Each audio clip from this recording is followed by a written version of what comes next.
How to delete Wise account permanently. I'm going to show you how you can easily delete your Wise account permanently. If you decide you no longer need your personal Wise account and would like to close it, there are a few things you should check beforehand. You might have a business account attached to your Wise profile. Before you close, it recommends you to check and follow the given steps before you permanently close your account. You can withdraw all money from your balances, including jars, stocks, and interest. Now check your connected cards and make sure you change your card details on any websites as you won't be able to use them.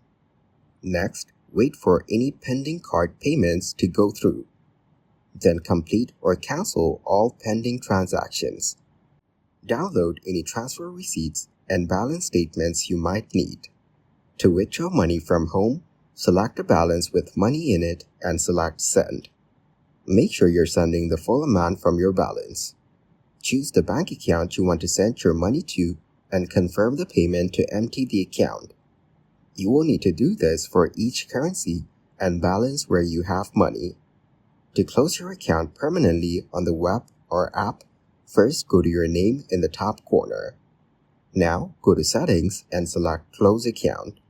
If you didn't mean to close your account, don't worry, you can reactivate it.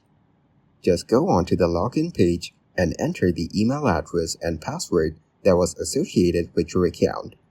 You will see instructions on the screen on how to reactivate it.